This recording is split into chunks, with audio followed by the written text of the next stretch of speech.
High বন্ধুরা, কেমন আছো? আশা করি ভালোই আছো। আমিও খুব ভালো আছি। চলো, এখন বাজে 11টা 15 হয়েছে। আমার রান্নাবান্না হয়ে গেছে।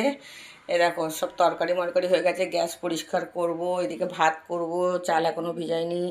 এদিকে বাসন পড়ে আছে, ঘর দর সব দেখো ঝাঁট দিয়েছি। হ্যাঁ, আর এই বাসনটা সব মেজে তারপর সব পরিষ্কার করে চান টান করে পুজো দেবো, তারপরে ভাত চাপাবো। দেখো বন্ধুরা, চানও হয়ে গেছে, আমি ফ্রেশও হয়ে গেছি, ঠাকুর দেওয়া হয়ে গেছে, ঘর মুছা হয়ে গেছে।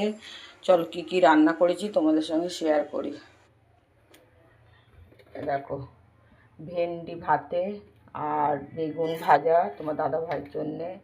এখানে আমরা আর আম দুটো মিশিয়ে ডাল করেছি। কেন, আমরা কটা ছিল, আম ছিল তাই। আচ্ছা, এখানে করেছি আলু পোস্ত। আর এর মধ্যে তোমাদের বললাম, দেখো ডিম সিদ্ধ দিয়ে দিয়েছি। ভাত এখন দেরি আছে। আর আজকে আমাদের শনিবার, এইটা আমাদের মেনু। আর শনিবারে একটু হালকা পাতলাই খাই, কেন রবিবারে আবার মাংস হয় ওর জন্যে। আর এই দেখো, ঠাকুর ঘরে এসেছি, তোমাদের পুজোও দিয়ে দিয়েছি। এই দেখো, আজকে ফুল আনা হয়নি, তাই ফুল ছাড়াই দিয়েছি। গাছেও ফুল হয়নি আজকে। আর এই ভিডিওটা কেমন লাগলো লাইক কমেন্ট করো, শেয়ার করো।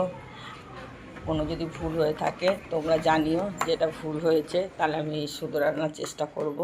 আচ্ছা, আজ এই পর্যন্ত। প্রচণ্ড গরম, আমি তাই ভাবছি একটু পাখা চালিয়ে ঘরে বসি। এখন 12টা বাজে, চাপো বাবো 1টার সময় ভাত।